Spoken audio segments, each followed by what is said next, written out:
Alô você, meu amigo, você, minha amiga, tudo bem? Tudo jóia? Olha, vai dando um gostei ou não gostei, para começo de conversa, dá uma compartilhada aí, porque esse negócio de algoritmo o bicho tá pegando, viu? Eu vou inclusive falar hoje sobre esse negócio do Twitter. Impressionante, impressionante. Eu pensava que a gente estava vivendo num regime democrático que não permitisse a censura, né? Por todas as informações que estamos recebendo nesse momento, essas redes sociais estão censurando opiniões que contradizem o dialeto dos seus proprietários. Ou daqueles que comandam lá, que estão no comando.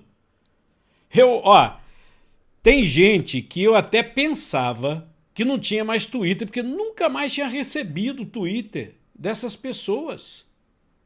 Porque você sabe que essas redes sociais, elas fazem o seguinte, você clica lá, gostei, não gostei, né, aquele coraçãozinho e tal, ou no caso tinindo, ou não tinindo, e tem um negócio chamado distribuição, que é feito através de um algoritmo.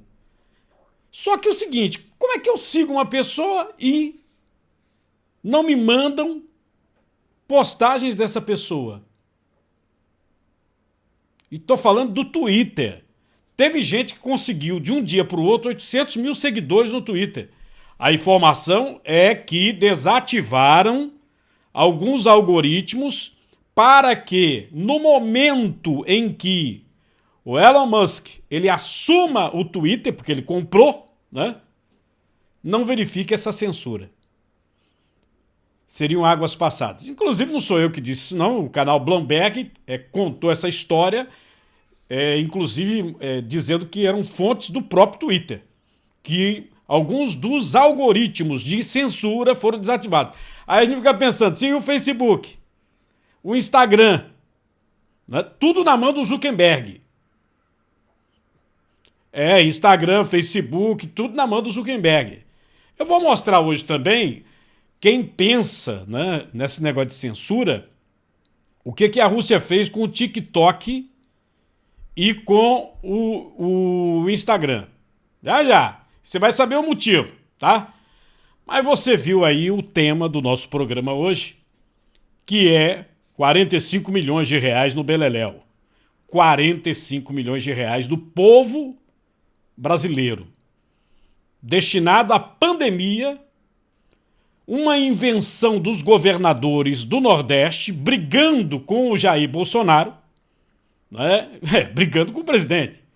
Eles fizeram um consórcio para fazer compras fora do Sistema Único de Saúde, dizendo que tinha que comprar porque precisava, que não sei o que, não sei o que lá. Gente, é tanta roubalheira desse dinheiro da pandemia que eu não sei se a justiça vai botar alguém na cadeia, né? Porque não é possível que não se bote. Não é possível. Pernambuco mesmo teve o episódio do respirador para pouco, que pagaram, depois tiveram que devolver o dinheiro. São 8 operações e agora o Ministério Público Federal também acionou o governo do estado, dizendo que o dinheiro que teria sido desviado para uma OS, um hospital em Olinda, era federal. O governo nega, diz não, é do estado. Sim, mas o dinheiro é do povo, pô. O dinheiro é do povo, não é do estado, não é dinheiro público, é dinheiro do povo, da população, do imposto do povo brasileiro, pô. Eu já falei várias vezes isso. Isso é uma esculhambação. Você está roubando a população pobre. E depois vem falar em fome, depois vem falar em desgraça, de miséria. Se você mesmo é o ladrão. Se você mesmo é a alma cebosa, é o vagabundo. Assim não dá, meu amigo. Assim não dá. Então presta atenção. Eu fui procurar aqui algumas manchetes sobre esse negócio, né? Tem várias aqui, ó.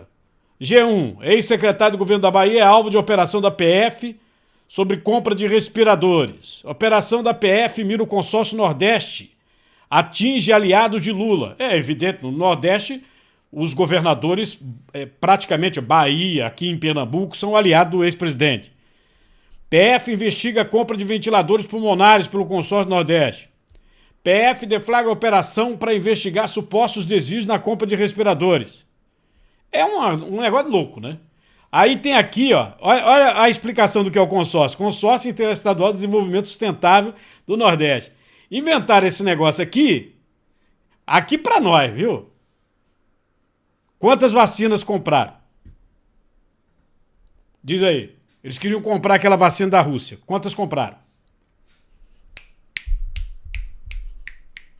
Conseguiu responder, não? Hein?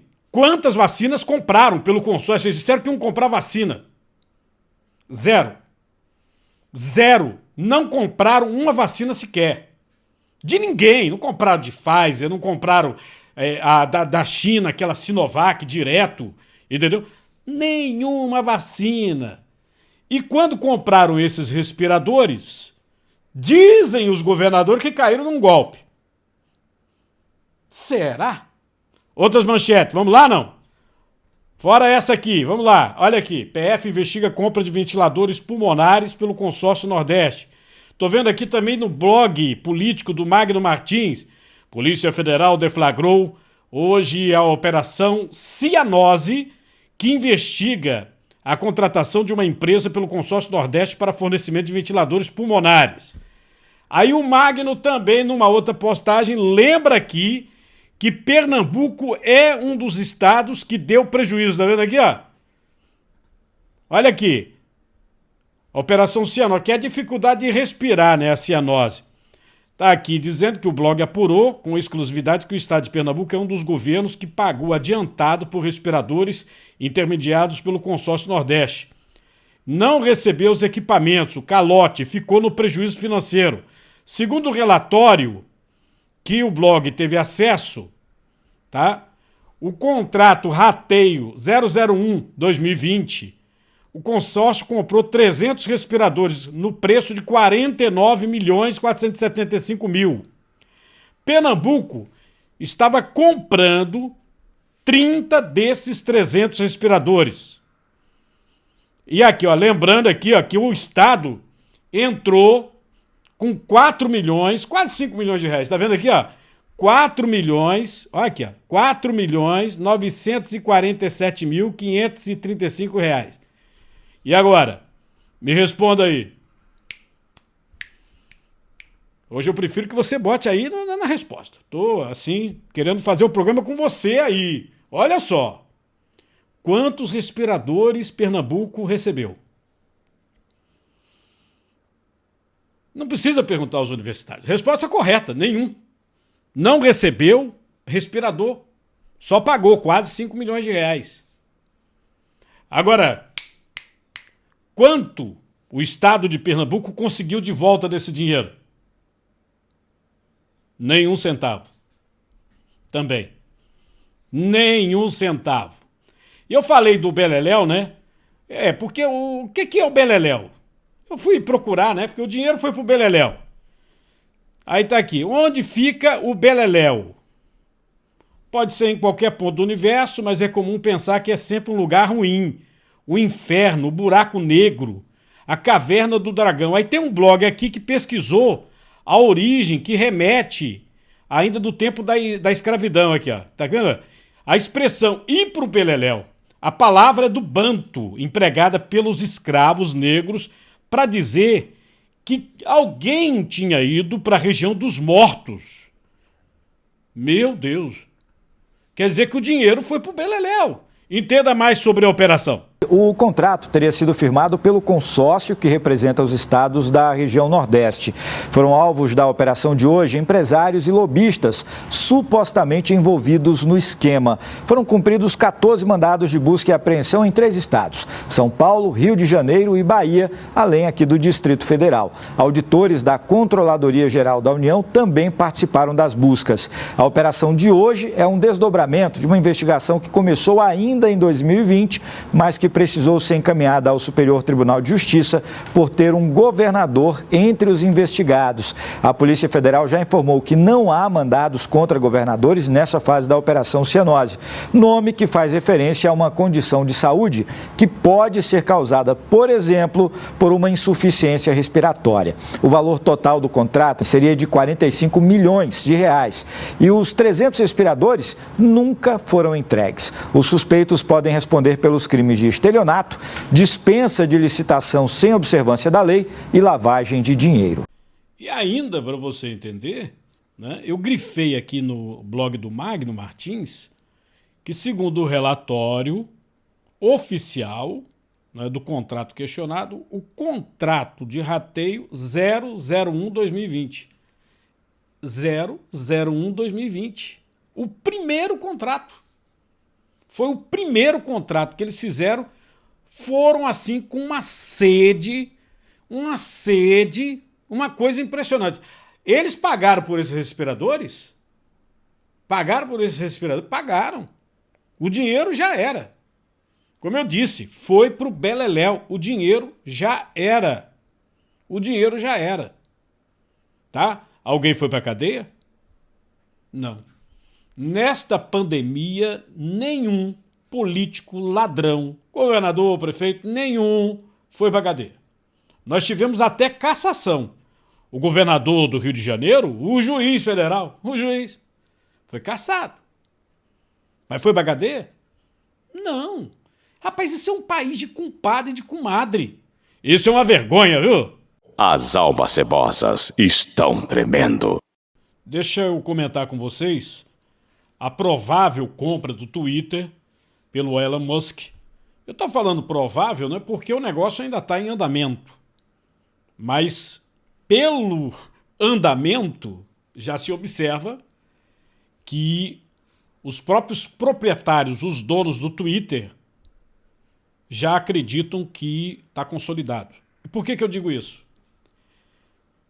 De um dia para o outro, a partir do momento, lá para as 3, 4 horas da tarde de ontem, quando se anuncia que o Twitter deu sim para a venda, algoritmos teriam sido desativados. Algoritmos de censura.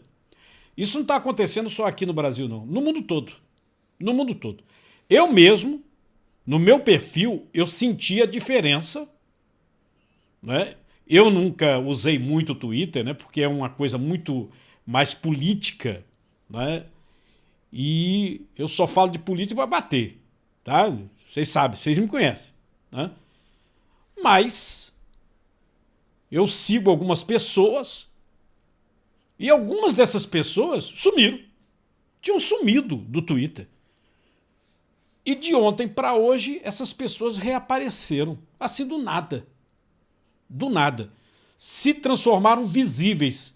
Lembra daquela história que eu falei para vocês? Ó, no YouTube, no Facebook, veja aí se está acionado o sininho. Lembra ou não? Se vocês estão curtindo, ou mesmo não curtindo, estão botando comentário. Porque tem um treco chamado distribuição nessas redes sociais que é a própria censura. Não, não é o governo militar. Não venha com história de governo militar, de ditadura.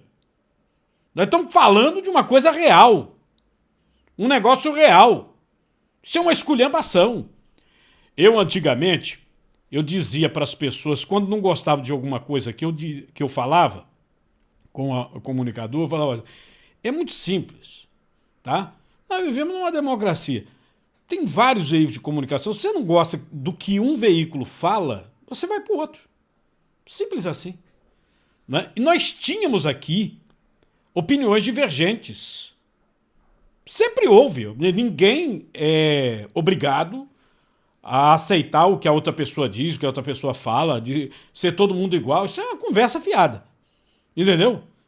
Dizer que todo mundo é bonzinho, todo mundo é malzinho, todo mundo fica em cima do muro. Não, isso é uma conversa fiada. Não existe isso. Então o que eu dizia? Ah, você não gostou desse veículo, vá para outro. Porque tem outro com opinião diferente. E tínhamos mesmo. Hoje, meu amigo, estão nascendo outros veículos, mas são cerceados. As redes sociais, que seriam o palanque democrático da liberdade de expressão, né, o próprio palanque da liberdade do ser humano, de repente os caras começaram a privar, a cortar aquilo que não gostam de ouvir. E são pessoas que estão privando como se determinassem o que é certo e o que é errado. Você quer que Mané determine a sua vida? Diga o que você pode assistir, o que você não pode assistir? Eu não estou ofendendo, tá certo? Eu estou falando genericamente. Chega lá o Joãozinho e fala assim, não, quero que você assiste isso. Você vai assistir aquilo que o outro manda, não? Né? E aí agora, nesse negócio aí que eles chamam de lacração, né? É porque eu sou da época do dinossauro, nem sei que diabo é isso, negócio de lacração, cancelamento, nem sei que danada é isso. Presta atenção, mas nessa época, ontem eu ouvi coisas assim absurdas, falou, não, o cara comprou por 44 bilhões de dólares, mais de 300 bilhões de reais, ele podia acabar com a fome mundial. Tem inclusive canal oficial falando isso. Oficial. Só que as pessoas não sabem que esses bilionários, todos eles, você pode não concordar com um, com o outro, eles são filantrópicos. Eles são filantrópicos e não é pouco dinheiro, não. Muito dinheiro. Por exemplo, ideias contrárias ao Elon Musk, o Bill Gates. O que ele gasta todo ano com caridade é uma coisa impressionante, astronômica. Outro aqui que você vai dizer, não, ele é contra fulano, ciclano, beltrano. O Paulo Lema. É um dos homens mais ricos do mundo também, brasileiro. Entendeu? Mas ninguém falou nada quando ele comprou a Budweiser, né? Não, gastando esses bilhões em empresa de bebida. Sim, mas ele gasta muito dinheiro com a caridade. E não vai ser o dinheiro que vai acabar com a fome mundial. Porque se você for pro lápis, pra ponta do lápis, comida no mundo tem para todo mundo. O problema é a distribuição. E não é do dinheiro. É a distribuição da comida. Da comida, porque se os governos quisessem, comprava comida. Entendeu? É uma situação estranha, né? O próprio Elon Musk. Só o ano passado, de caridade, esse homem fez doações que chegam a 30 bilhões de dólares. Quase o preço do Twitter. Quase o preço do Twitter. Tá? Então, essa conversa... E eu digo pra você, quer ver um sinal de pobreza? De pobreza. Eu acho que eu nunca falei isso pra vocês, não. Sinal de pobreza é você ficar falando mal de quem é rico, só porque é rico. E o nome disso, desculpe, gente, desculpe. O nome disso é só inveja. Inveja. É inveja. Entendeu? Procure fazer por onde chegar, pelo menos num tiquinho daquilo. Entendeu? Tiquinho. Você não vai criticar, por exemplo, o Bill Gates, o Lehman, que todo ano investem bilhões em caridade. É porque ele comprou isso, comprou aquilo. Não importa se é direita, de centro, de esquerda, de baixo, de cima.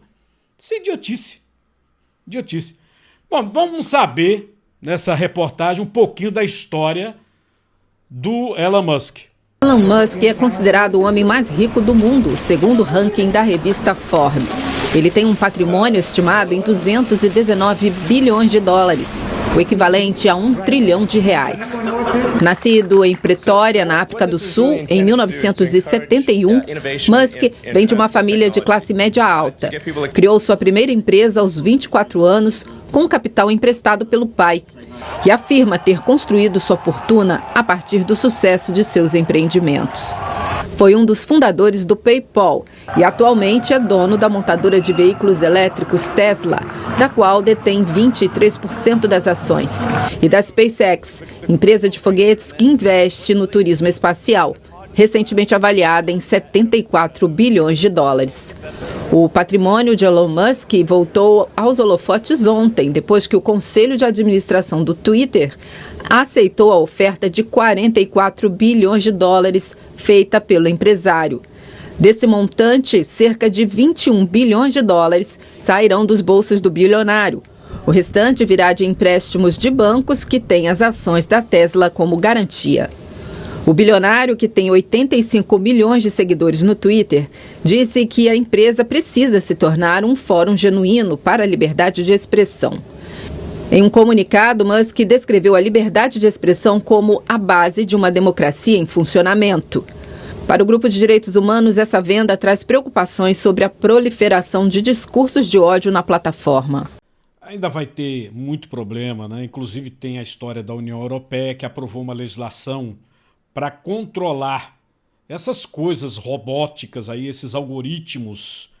Até porque todo mundo fica preocupado. Você não pode botar na mão, né, do próprio Elon Musk, do Zuckerberg, né, desse pessoal que é proprietário dessas redes sociais, o destino da humanidade. Convenhamos, né? Não é dessa maneira que a banda deve tocar. Nesse ponto, nesse aspecto, eu concordo. Agora, tudo tem seu limite. Você não pode fazer censura como o Twitter estava fazendo. São muitas as postagens, deixa eu só destacar essa aqui. Aqui, ó. Do jornalista e economista Rodrigo Constantino, que é um cara conservador, né? Como foi rápido, até ontem tinha 860k. O que aconteceu? Algoritmo apagando os rastros da censura? De qualquer forma, obrigado a todos. O que estão dizendo é que houve uma determinação do Twitter para apagar a censura. Deixa eu lembrar uma coisinha para vocês. Eu estava na China e eu, muito chateado, eu gravei um vídeo falando sobre a impossibilidade de entrar no Google, né, para passar vídeo para YouTube e também no Facebook naquela época. Eu não conseguia entrar no meu e-mail, que era Hotmail. Não conseguia entrar. É impressionante a censura lá. Já falei aqui que funciona como uma intranet. Há várias operadoras, mas todas dependem do governo. Passa pelo governo. Uma jornalista chegou a me contar que abandonou a profissão para ser guia turística. Tudo isso está aí no meu canal no YouTube, viu? Pode procurar Cardinô na China, que tem. Ela chegou a me contar que não aguentou, porque a todo instante chegava a censura. Por exemplo, se ela estivesse na casa dela e conseguisse botar alguma coisa no jornal, se o censor lá não gostasse, ia na casa dela e levava para ela ser interrogada. Levava para ser interrogada. Eu não conseguia entrar no Google, era uma coisa de louco. Você tem uma ideia como é que a banda toca. Tá? E você vai comentar aqui.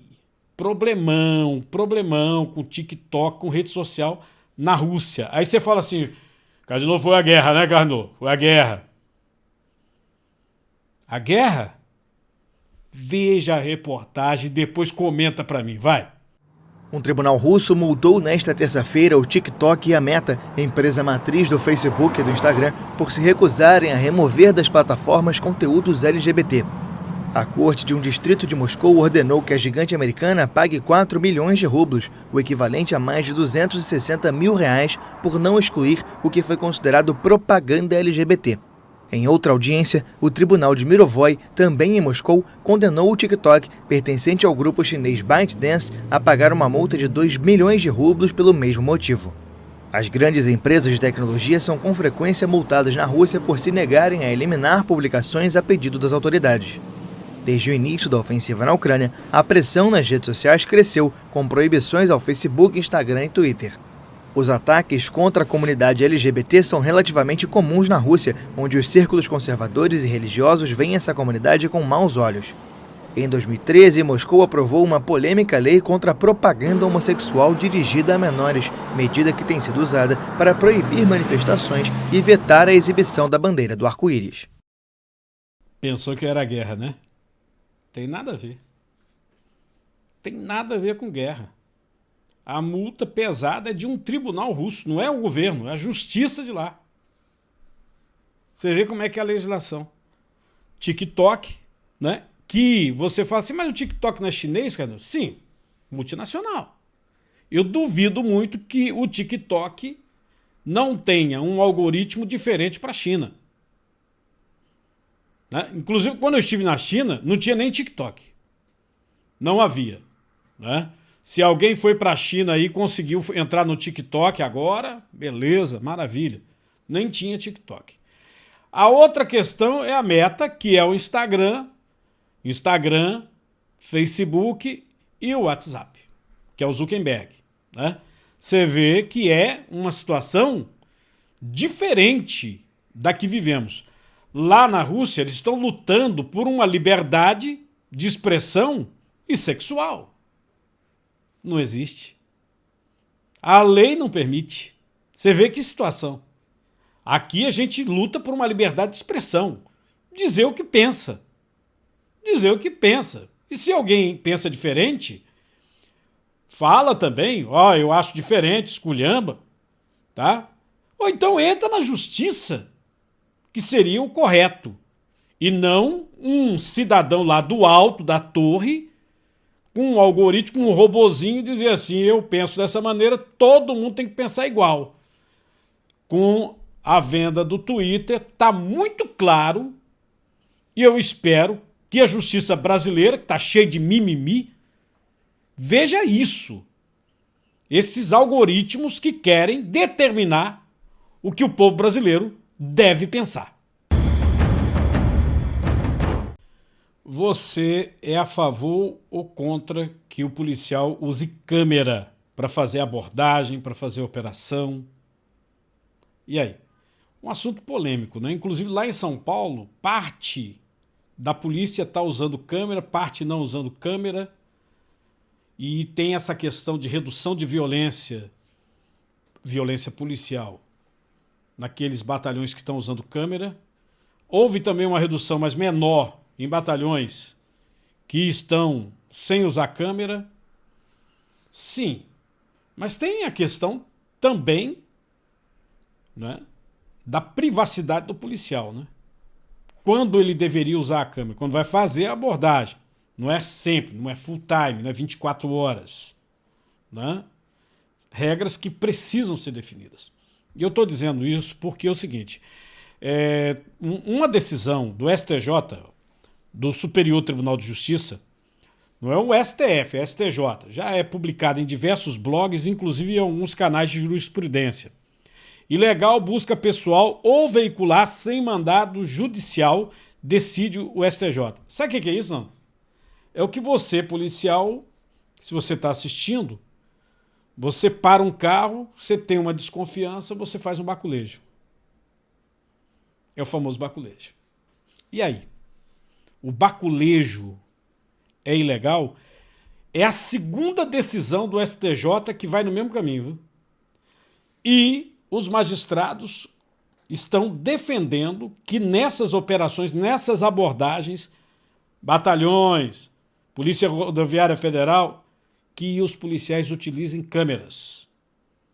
Neste caso específico, que eu vou comentar com vocês, nós temos um fato aí ligado à discriminação, ou suspeita de discriminação. O advogado criminalista José Siqueira Filho, ele comentou, né, e pegou também a decisão original do Superior Tribunal de Justiça para informar para a gente, né? Você já pensou essas operações todinhas aí, caminhão parado com não sei quantos quilos, né? É muita operação. Se começarem a anular tudo, já teve a história da manga, né? Que aí foi o STF que anulou. E aí, o que fazer? Tudo seria mandado de busca e apreensão? O advogado criminalista José Siqueira Filho respondeu para a gente. Recebi com grande preocupação a notícia que foi veiculada pelas redes sociais, no sentido de que esta semana a 6ª turma do STJ teria anulado um processo onde drogas foram encontradas com um determinado cidadão em face de uma abordagem no momento em que ele transitava em seu veículo, não é? O famoso baculejo. Bom, com preocupação porque seria algo inusitado. Então, eu procurei inicialmente verificar se era verdadeira aquela notícia do Instagram. E constatei realmente que o STJ, a 6ª turma, julgou o HC número 598.051 e decidiu dessa forma. Porém, aí me veio uma surpresa boa. O STJ, essa decisão, evidentemente, que é uma decisão isolada ainda. A gente não pode dizer que fez jurisprudência, ok? Ela analisou um caso específico e decidiu dessa forma.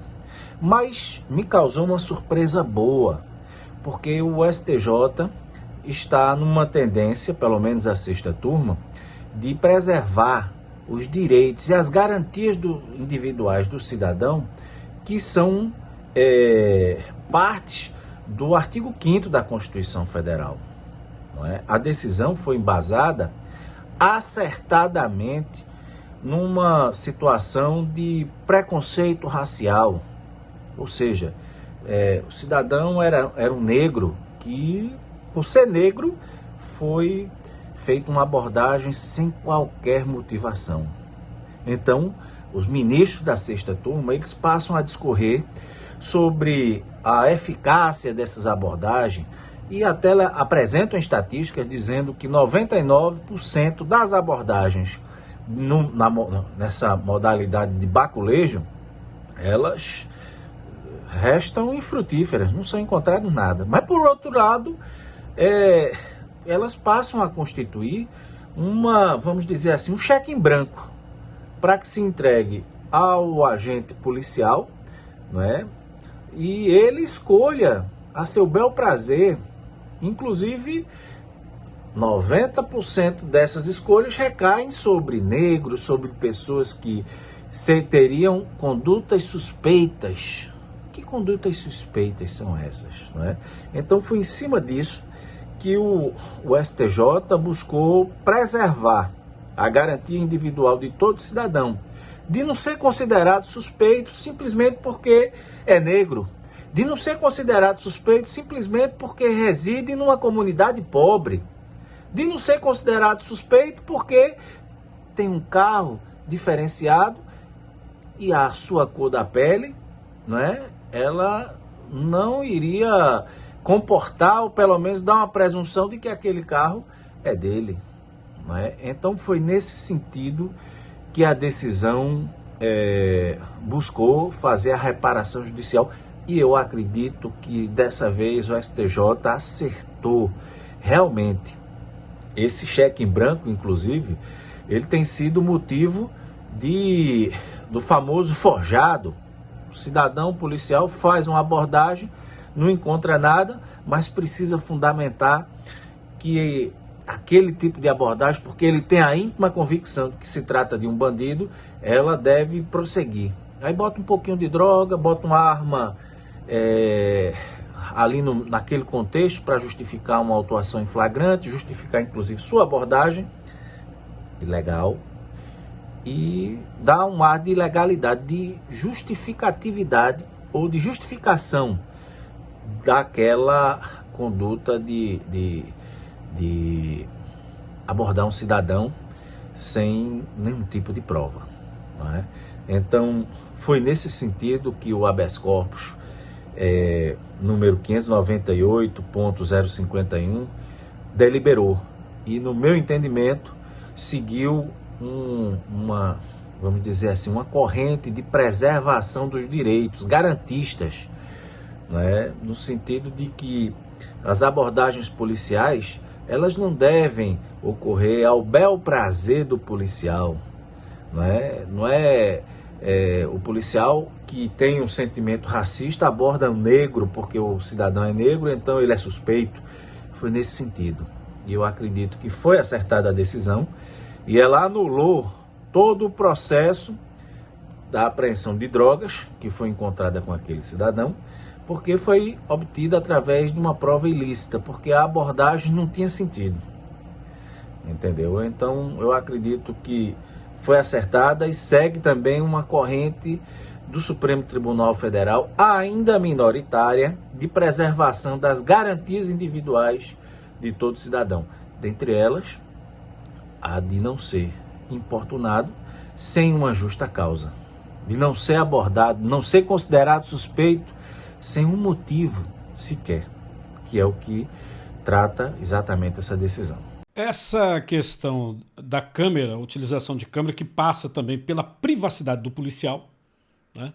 E aí você pode até questionar, o policial está numa operação, ele é um servidor público, sim, mas ele também tem sua privacidade. Ele tem seu direito de imagem, né? Essa questão precisa ser disciplinada. Pra você ter uma ideia, agora, a Justiça não permitiu a utilização de câmeras com identificação facial lá no transporte coletivo em São Paulo. Está uma discussão grande, né? Agora, imagina só se a todo instante, a todo momento, essas prisões sejam anuladas, como vem acontecendo. Você vê, temos 2 decisões no STJ, tem uma que já foi para o STF, de anulação de prisão por conta de não ter mandado de busca e apreensão. É bronca, viu, meu velho? Deixa eu falar aqui um pouco sobre essa guerra da Ucrânia, porque no dia em que o secretário-geral da ONU visita a Rússia para pedir um armistício, o final da guerra, notícias muito ruins chegam de lá, diante da incapacidade dos governantes de negociarem uma paz aí, né? E é uma coisa que está muito difícil de acontecer, viu? Olha as manchetes aqui, ó. Deixa eu compartilhar algumas telas com vocês, tá vendo? Risco real. Também aqui, ó, alertou o Reino Unido, a Inglaterra, sobre as provocações, dizendo, inclusive, que o fornecimento desse armamento vai acontecer uma resposta imediata e proporcional, tá? Mesmo assim, você tem aqui a visita do pessoal dos Estados Unidos e eles informando que vão intensificar a ajuda militar, tá? E, inicialmente, eu vou falar aqui sobre a advertência da Rússia, sobre, inclusive, esse negócio de terceira guerra. Em um contexto de tensões sem precedentes entre a Rússia e os países ocidentais, o chefe da diplomacia russa, Sergei Lavrov, alertou sobre o perigo real de uma terceira guerra mundial. O perigo é grave, é real, não pode ser subestimado, afirmou Lavrov, citado pela agência Interfax. Desde o início da guerra, há mais de 2 meses, o presidente da Ucrânia, Volodymyr Zelensky, pede aos aliados ocidentais o envio de armamento mais pesado para fazer frente à teórica superioridade militar da Rússia. E os pedidos parecem fazer efeito. Vários países da OTAN, a aliança militar do Ocidente, se comprometeram nos últimos dias a proporcionar armas pesadas e equipamentos para a Ucrânia, apesar dos protestos de Moscou. Em relação ao conflito na Ucrânia, Lavrov se mostrou confiante de que tudo terminará certamente com a assinatura de um acordo. Ele disse que a Rússia manterá as negociações de paz com a Ucrânia, embora tenha acusado o presidente Zelensky de fingir negociar. Aí hoje teve uma reunião, né, do pessoal que está tentando conter a Rússia, o pessoal do Ocidente, incluindo o pessoal americano, que está na Europa. E nessa reunião a Alemanha está mandando mais armamento, e armamento pesado, para a Ucrânia. O governo alemão vai autorizar a entrega de tanques do tipo Gepard para a Ucrânia. Representantes de quase 40 países se reúnem em uma base aérea americana no oeste da Alemanha, a convite dos Estados Unidos, para tentar reforçar a defesa da Ucrânia. Decidimos ontem que apoiaremos a Ucrânia com tanques antiaéreo Gepard. Isso é exatamente o que o país precisa agora para proteger seu espaço aéreo a partir do solo. Ficou claro que a Alemanha está preparada para fazer isso e hoje na conferência veremos todas as maneiras que podemos continuar a apoiar a Ucrânia nesta corajosa, mas importante luta pela liberdade e pela paz. Não foram divulgados quantos veículos serão entregues, mas esta é uma mudança importante na prudente política de apoio militar de Berlim a Kiev durante a invasão russa. O debate político sobre o apoio dado à Ucrânia aumentou nas últimas semanas na Alemanha. Alguns partidos pedem que mais armas sejam enviadas e também há quem defenda o treinamento de soldados ucranianos na Alemanha e em outros países membros da OTAN. Eu, sinceramente, não sei onde isso vai parar, né? Porque o mundo caminha para uma coisa muito ruim, né? Temos um problema lá em Israel, já temos agora a Coreia do Norte fazendo novos testes. Tá difícil, né? E não sei se essas medidas que estão sendo adotadas estão sendo efetivas, principalmente as sanções econômicas. Hoje tem uma notícia já circulando na Europa, porque as bolsas fecharam, né? E as notícias econômicas são de que o rublo está na cotação do mesmo patamar de antes da guerra. Então não adiantou tirar de banco.